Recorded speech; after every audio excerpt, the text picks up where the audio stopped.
ऐसा हुआ नहीं। आजादी के बाद सोमनाथ मंदिर के पुनर्निर्माण तक का विरोध किया गया था और ये सोच दशकों तक देश पर हावी रही।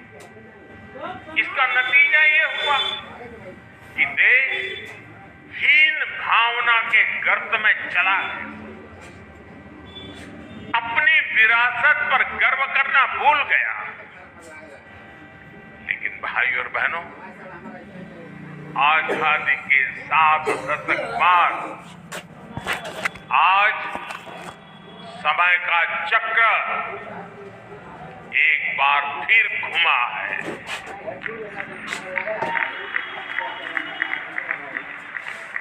देश अब लाल किले से गुलामी की मानसिकता से मुक्ति और अपनी विरासत पर गर्व की घोषणा कर रहा है।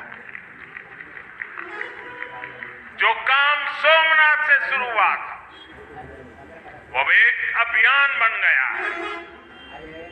आज काशी में विश्वनाथ धाम की भव्यता भारत के अविनाशी वैभव की गाथा गा रही है।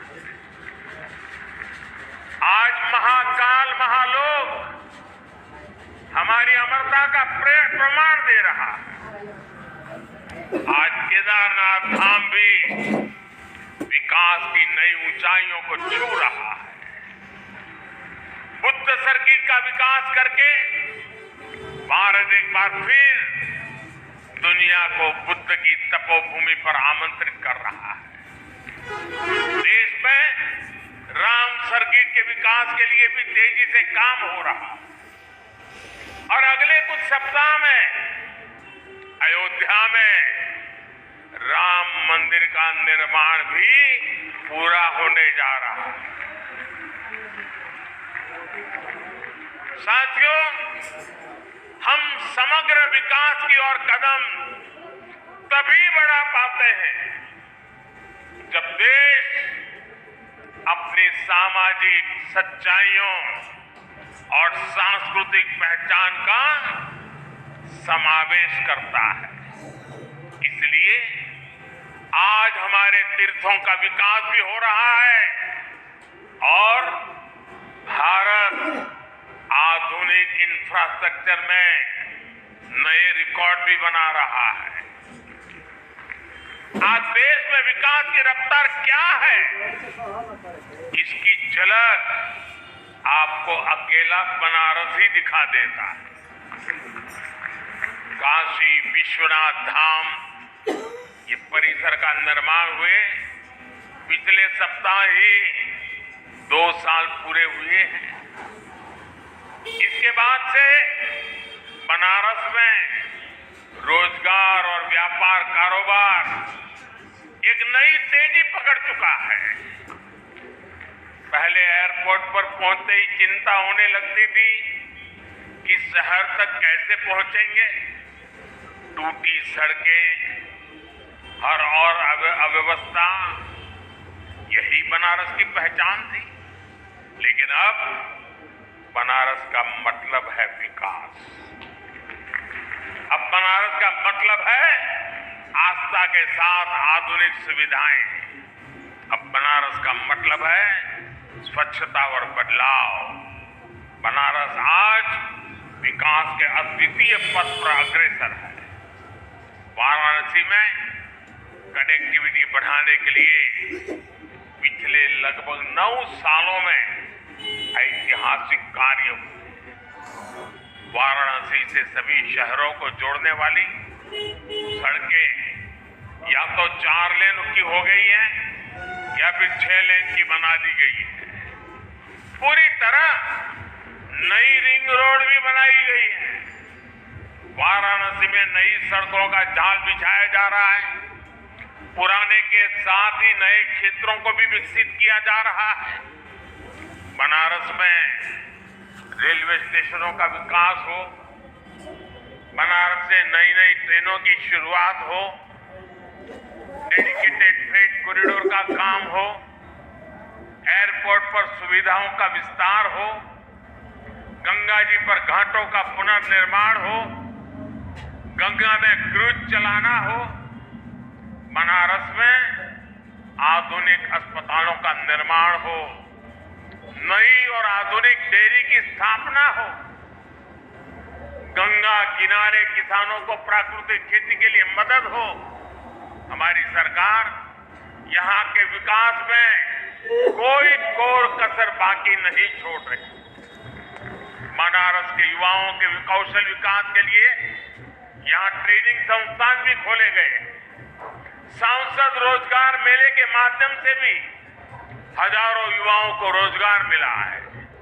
भाई और बहनों, इस आधुनिक विकास का जिक्र मैं यहाँ इसलिए कर रहा हूं क्योंकि हमारी आध्यात्मिक यात्राओं में सबसे बड़ी परेशानी इंफ्रास्ट्रक्चर के अभाव की भी होती है। जैसे कि बनारस आने वाले यात्री शहर से बाहर बने ईश्वर मंदिर में जरूर जाना चाहेंगे, लेकिन अगर उनके लिए आज जैसी सड़कें न होती तो चाहकर भी अपनी इच्छा पूरी नहीं कर सकते। लेकिन अब स्वर्वेद मंदिर बनारस आने वाले श्रद्धालुओं के लिए एक प्रमुख स्थान बनकर उभरेगा। इससे आसपास के सभी गांवों में व्यवसाय और रोजगार के अवसर बनेंगे, लोगों की उन्नति के रास्ते खुलेंगे। मेरे परिवारजनों, विहंगम योग संस्थान जितने हमारे आत्मिक कल्याण के लिए समर्पित है, उतना ही समाज की सेवा के लिए भी सक्रिय रहा। यही सदाफल देव जी जैसे महर्षि की परंपरा भी है। सदाफल देव जी योगनिष्ठ संत होने के साथ ही आजादी की लड़ाई लड़ने वाले स्वतंत्रता संग्राम सेनानी भी थे।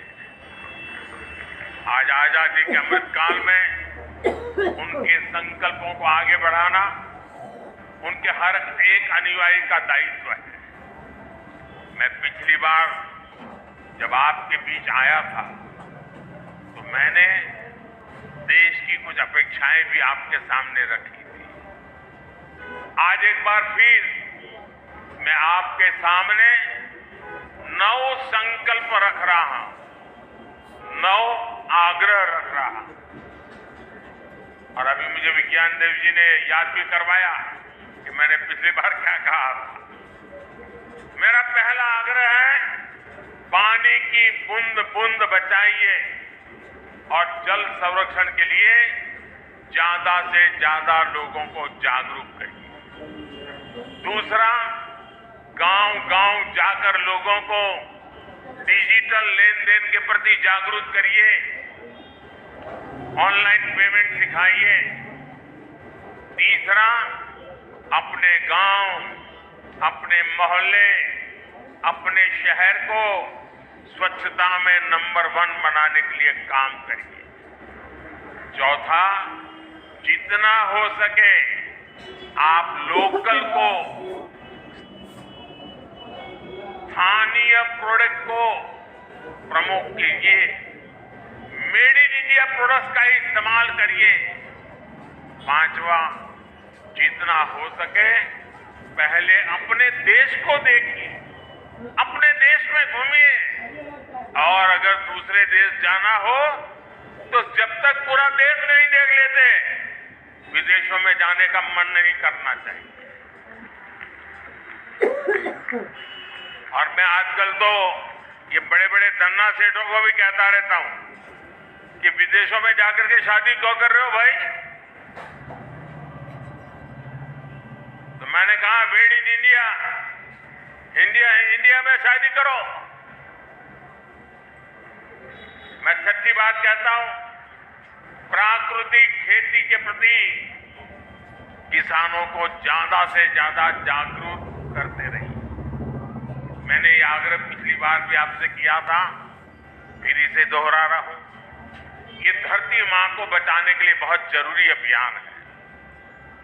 मेरा 7वां आग्रह है, मिलेट्स को, श्री अन्न को अपने रोजमर्रा के खाने के जीवन में शामिल करिए। इसका खूब प्रचार प्रसार कीजिए। सुपर फूड है। मेरा 8वां आग्रह है, फिटनेस। योग हो, स्पोर्ट्स हो, उसे भी अपने जीवन का अभिन्न हिस्सा बनाइए।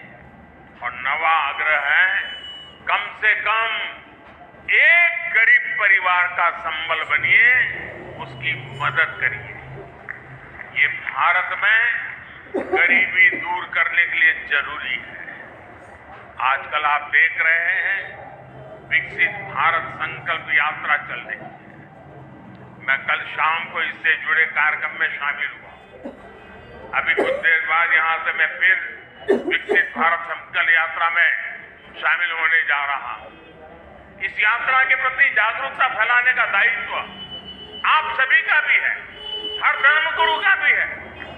मैं चाहूंगा कि ये सभी हमारे व्यक्तिगत संकल्प भी बनने चाहिए।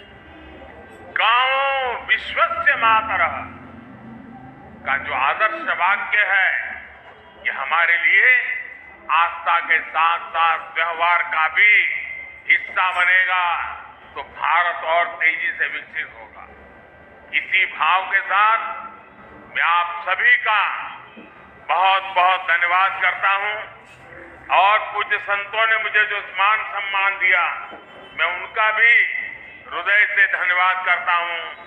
मेरे साथ बोले, भारत माता की, भारत माता की, भारत माता की। धन्यवाद।